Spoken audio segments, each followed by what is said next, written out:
He came to fix her shelves, just a favor for a friend's mom. But when she held his hand and whispered, "You see me," the air changed. What she did next would haunt him every sleepless night. My name is Nolan Hargrove, and at 23, I'm still piecing together what it means to be an adult. I spend my days elbow deep in engines at Evergreen Auto Works, a gritty little shop on the edge of Tacoma, Washington, where Harborview Drive meets the industrial sprawl. The place smells like oil and rubber, and my boss barks orders while I tighten bolts and diagnose leaks, all while squeezing in night classes for engineering at the community college downtown.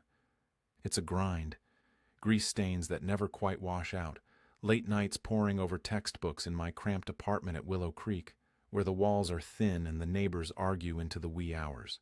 Weekends are for kicking back with friends, maybe grabbing a greasy burger at that retro diner on Meridian Street, but nothing ever feels settled. That predictability shattered one drizzly spring afternoon when my phone buzzed with a call from Brody. Brody and I had been tight since high school, the kind of friendship built on shared detentions and late-night gaming sessions. Now he's hustling at a tech internship in Seattle, crashing at his family's place in the suburbs to dodge rent. His mom, Miranda Voss, had been flying solo since his dad died in that freak car crash a few years back. I'd crossed paths with her at family gatherings, Thanksgivings where she'd serve pie with a warm smile, or summer cookouts in their backyard, but she was always just background, Brody's mom, composed and distant. She had to be in her early 40s, I guessed, with that quiet poise etched from years of holding it all together, her dark hair often swept back, faint lines framing eyes that had seen too much. Brody's voice cut through the static on the line, urgent but casual. "Nolan, you got a minute this afternoon? Mom's car is rattling like hell again, and she's stranded at home. I've got back-to-back meetings. Can't bail. Mind giving her a lift to the store? It's a quick run from your shop." I checked the clock on the garage wall, my shift winding down amid the hum of air compressors. "Yeah, I can swing it. Address?" I knew it roughly. Their place on Elmwood Lane in Ridgeview Heights, a sleepy neighborhood with tidy lawns and picket fences, about a 15-mile haul. Brody gushed thanks, vowing beer's next hangout. It seemed straightforward. Snag my tools, maybe peek at the car, ferry her to the store. Done. No big deal. By the time I rolled up in my weathered Ford pickup, the rain had turned vicious, pounding the roof like impatient fingers. Their house loomed through the blur, a modest two-story with peeling blue siding, the porch sagging under rain-soaked planters that looked neglected, petals drooping like forgotten promises. I dashed from the truck, hood up, knocking firmly. The door creaked open, and there she was, Miranda, towel in hand, her face lighting with a mix of gratitude and something softer, almost weary. "Nolan? Brody said you'd come. You're a godsend. Come in, dry off." Her voice was steady, inviting, as she stepped aside. I shook the rain from my jacket, stepping into the entryway where the air hung heavy with fresh coffee and a hint of vanilla from whatever was baking. The house wrapped around me like a well-worn blanket, walls lined with framed photos of Brody as a kid, shelves cluttered with novels and knickknacks, a lived-in warmth that contrasted the storm outside. "Happy to help, Mrs. Voss." Brody mentioned the rattle. "Want me to check it out before we go?" She paused, twisting the towel in her hands, her gaze flicking to the garage door. "If it's not too much trouble. The mechanic quoted a fortune for the timing belt last month, but between work and bills..." Her words trailed, a shadow crossing her features. We moved to the garage, the fluorescent light buzzing overhead as rain hammered the tin roof. Her Honda Accord sat there, faded and faithful, engine coughing to life with that ominous clatter. I leaned under the hood, tools clinking, while she stood nearby, passing me a flashlight with hands that bore the faint scars of a nurse's life, calluses from shifts at the clinic. As I probed the belts and hoses, explaining it could be a serpentine issue or something deeper, she listened intently, arms crossed, her presence a quiet anchor. "I could handle it at the shop. No labor cost, since your family to Brody." Her lips curved in a small, genuine smile, leaning against the workbench strewn with old tools and dusty boxes. "That's generous, Nolan. Brody always raves about your skills, says you're a natural with machines." The chat flowed easy as I patched what I could. Brody's job, my classes, how the relentless Pacific Northwest rains seeped into your bones. But beneath the small talk, her eyes lingered when I wiped sweat from my brow, a subtle shift that made the garage feel smaller, the air thicker. "All right, it's holding for now. Let's beat this storm to the store." She grabbed her things, and we bolted to the truck, rain drenching us in seconds. The drive to Fresh Harvest Market on Fairmont Avenue crawled through traffic, wipers slashing at sheets of water. Miranda sat silent at first, gazing at the smeared cityscape, her fingers tracing patterns on the foggy window. "I can't tell you how much this means," she murmured. "Lately, everything's been overwhelming. Brody's out all day, and the emptiness creeps in." I kept my eyes on the road, gripping the wheel tighter. "I can imagine, especially after Mr. Voss." The words slipped out, regret instant, but she didn't recoil. "It's a daily battle," she said, her tone even but laced with undercurrents of sorrow. "You push through, but some days it pulls you under." We parked amid the lot's chaos, neon signs flickering through the downpour. I offered to wait in the truck, but she waved me in. "At least let me buy you a coffee. Deli's got the good stuff." The market buzzed, carts rattling, overhead speakers droning deals. We navigated aisles together. She selected staples with careful precision: cartons of milk, loaves of bread, crisp vegetables for a solitary meal. I trailed with the cart, feeling oddly domestic, out of my element yet drawn in. She quizzed me on my ambitions. Why engineering? What pulled me to it? I opened up about crafting things that endure, bridges spanning gaps, my voice gaining momentum as she nodded, her focus undivided, like she was unraveling me layer by layer. In the fruit section, her hand brushed mine, reaching for apples. A fleeting spark, electric. She withdrew sharply, chuckling. "My bad. Hands have a mind of their own today." I brushed it off, but the hum of the store amplified, my skin tingling where we'd touched. Checkout done, bags loaded, we drove back, the rain easing to a mist that painted the streets in gloss. Unloading in her kitchen, sunny yellow curtains framing a scarred oak table. She thanked me again, her voice softer. The space felt intimate, counters cluttered with mail and a half-finished crossword, the oven's warmth lingering. "Stay for coffee?" she offered, already pouring. "It's the least I can do." I hesitated at the threshold, rain whispering outside. "Sure, I've got a bit." We sat across the table, steam curling from mugs, conversation deepening. She shared clinic tales, exhausting nights at Bayview, patients echoing her own grief. I countered with shop anecdotes, the thrill of reviving a dead engine. Her laughter rang true, eyes crinkling, stripping years from her face, making the age between us blur in that golden light. As shadows lengthened, I rose. Better head out. But her hand reached, fingers alighting on mine, warm, hesitant, a bridge I hadn't seen coming. "Wait," she breathed, "just a little longer." My heart thudded, her touch anchoring me, eyes wide with unspoken vulnerability. This was only the beginning. But he still had no idea how quickly things could spiral out of control. The air in the kitchen thickened, her fingers lingering on my hand, light as a whisper but heavy with intent. My pulse hammered, a drumbeat against the quiet tick of the clock above the sink. Miranda's eyes held mine, wide and unguarded, a flicker of something raw passing through them, fear maybe, or a longing she'd buried so deep it startled her to feel it again. She pulled back, her hand retreating to the edge of the table, fingers curling around her coffee mug as if it could anchor her. "I'm sorry," she murmured, her voice barely above the hum of the fridge.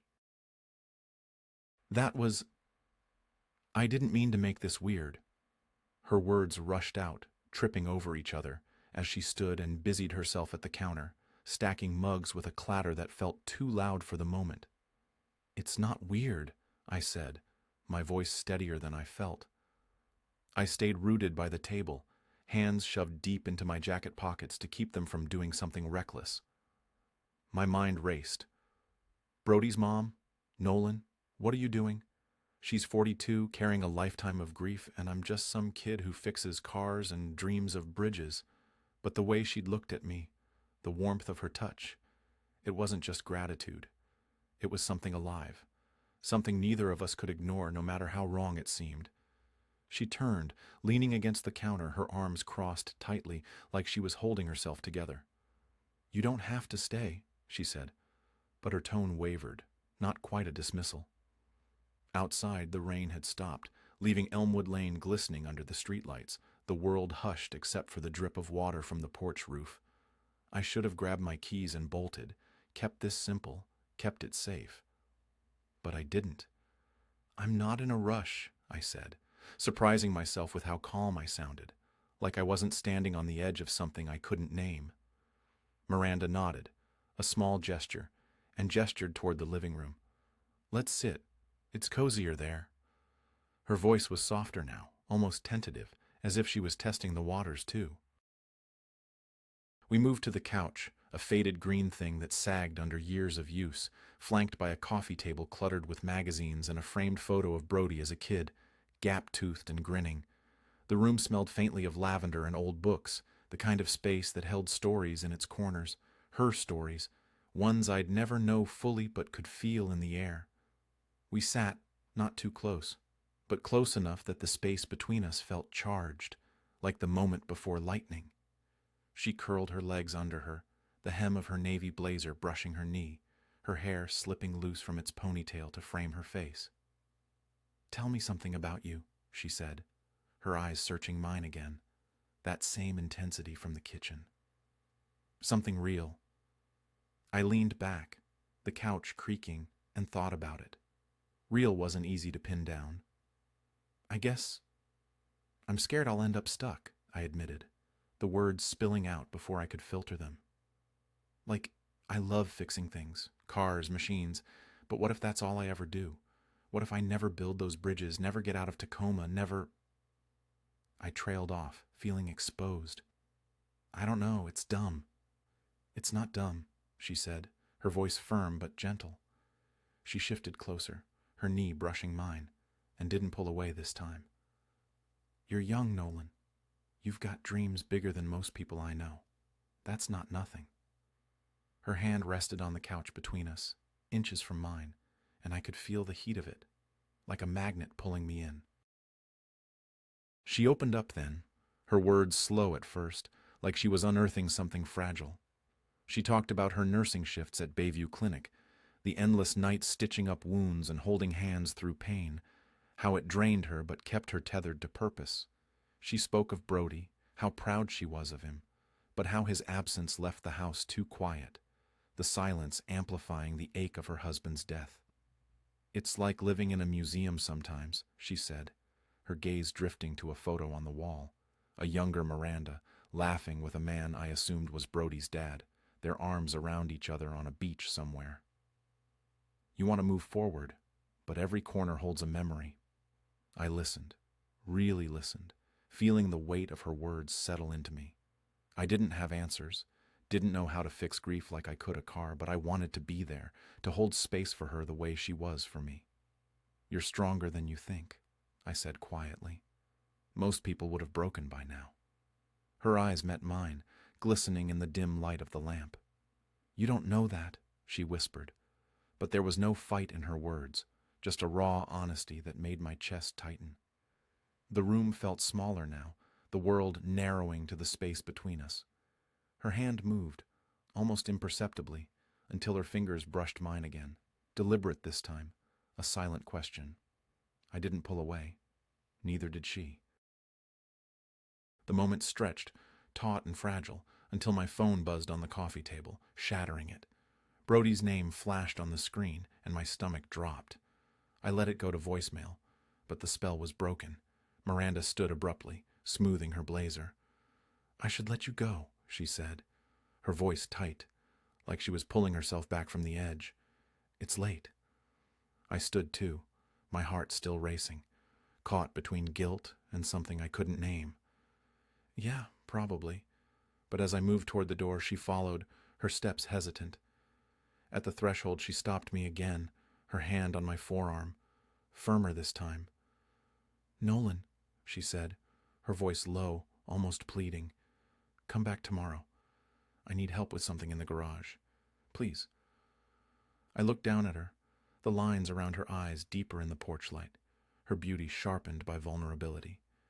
Every rational part of me screamed to say no, to keep this from spiraling further. Brody, her past, the 20 years between us. But her touch, her voice, they held me there, tethered to something I didn't understand, but couldn't walk away from. "Okay," I said, my throat dry. "What time?" "Morning, 9. She let go, stepping back, but her eyes didn't leave mine. I drove home through the quiet streets of Ridgeview Heights, the truck's engine rumbling low, my thoughts a tangle of what-ifs. Back at Willow Creek, my apartment felt colder, emptier, the hum of the fridge a poor substitute for her voice. I replayed the day, the garage, the grocery run, the coffee, her hand on mine. It wasn't just a favor anymore. It was something else, something that scared me as much as it pulled me in. Everything is heading toward a moment neither can escape. What she does next will leave a mark he'll carry forever. The silence after her plea hung in the air like a held breath, her hand slipping from my arm as I nodded, committing to something I couldn't fully grasp. 9 it is, I said, my voice low, steady despite the storm brewing inside me. I turned and walked to my truck, the cool night air biting at my skin, the streets of Ridgeview Heights empty and echoing under the moon. Driving back to Willow Creek, my mind replayed every glance, every brush of contact, the way her fingers had felt on mine, warm and tentative, like she was reaching across an invisible divide. Brody's voicemail sat unanswered on my phone, a reminder of the lines I was blurring, the guilt twisting in my gut. She was his mom, a woman who'd lost so much, and I was just 23, barely holding my own life together. What was I doing? But sleep evaded me that night, the apartment's thin walls amplifying my thoughts, the ceiling fan whirring like accusations. Morning came too soon, the sun filtering through my blinds in harsh streaks. I showered, dressed in my usual jeans and a faded hoodie, grabbed my toolkit from the truck bed, just in case the help was more than a pretext. The drive to Elmwood Lane felt longer, the radio droning news I didn't hear, my hands gripping the wheel to steady the nerves fluttering in my chest. Her house looked the same, blue siding catching the light, porch planters still drooping, but everything felt amplified, charged with the unspoken from last night. She answered the door promptly, dressed in a simple blouse and jeans, her hair loose around her shoulders, a faint scent of coffee trailing from inside. "Nolan, right on time," she said, her smile warm but edged with something cautious, like she too had wrestled with doubts overnight. Her eyes, those deep pools that had drawn me in before, held a mix of relief and hesitation. She looked her age in the daylight, 42 with subtle lines that spoke of laughter and loss, but it only made her more real, more compelling, the gap between us a quiet tension I couldn't ignore. "Come in," she added, stepping aside. The house was brighter now, sunlight streaming through the windows, illuminating dust motes dancing in the air. We headed straight to the garage, where boxes from yesterday's supply run sat stacked against the wall, tools scattered on the workbench like relics from a forgotten project. "It's the shelves," she explained, pointing to a rickety metal unit sagging under the weight of old paint cans and garden supplies. "They've been threatening to collapse for months." I thought, "Maybe you could reinforce them?" I nodded, rolling up my sleeves, the task a welcome distraction. As I worked, measuring brackets, drilling holes, the whine of the power tool filling the space, she handed me screws and levels, our hands brushing more than once, each contact lingering a beat longer than necessary. The garage smelled of oil and earth, the concrete floor cool underfoot, and we talked in snippets. Her early shifts at the clinic, how she'd started nursing to help others after her own family struggles, the quiet pride in Brody's independence. I shared more about my classes, the late nights solving equations that felt like puzzles with no clear solution, the fear that I'd never bridge the gap from mechanic to engineer. But beneath the words, the air hummed with awareness. The way she'd pause to watch me, her gaze tracing my movements, or how I'd catch her tucking a strand of hair behind her ear, a gesture that seemed vulnerable, inviting. The age difference loomed unspoken, a barrier that made every shared laugh feel stolen, every glance a risk. What would Brody think? What would anyone think? A young guy like me fixing shelves for his widowed mom, when the real fix was something deeper, something we both sensed but couldn't voice. By midday the shelves stood sturdy, and we stepped back to admire the work, wiping sweat from our brows. "Looks good," she said, her voice soft, turning to me with that same intensity from before.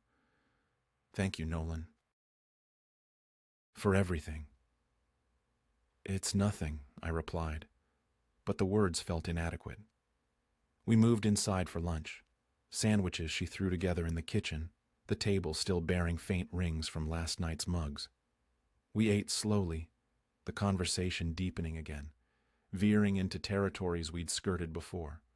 She confessed the loneliness that had settled in after her husband's death, how the house's silence amplified it, how she'd forgotten what it felt like to be seen, truly seen, beyond her roles as mother or nurse. "You're easy to talk to," she said, her fork pausing midair. "Like you understand without needing explanations." I met her eyes, feeling exposed, maybe because I don't have it all figured out either. The truth hung there. I was drawn to her strength, her quiet resilience, but terrified of what it meant. She was older, experienced in ways I wasn't, her life marked by loss while mine was just beginning. Yet in her presence, I felt less like a kid, more like someone who mattered.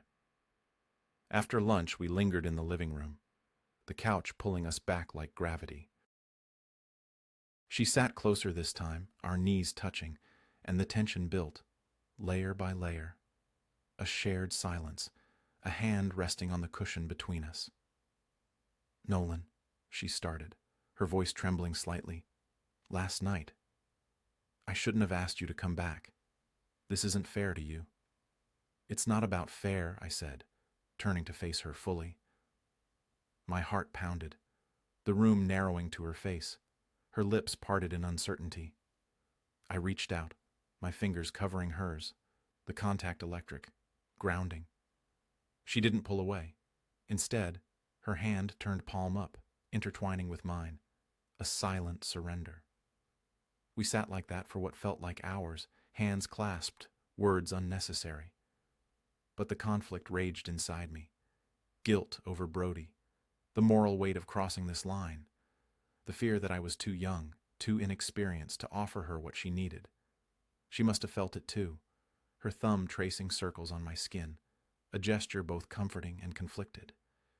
"We can't do this," she whispered finally, but her grip tightened, contradicting her words. "I know," I replied, leaning in, our foreheads touching. The kiss came naturally then, soft and searching, her lips warm against mine, tasting of salt and unspoken longing. It wasn't rushed,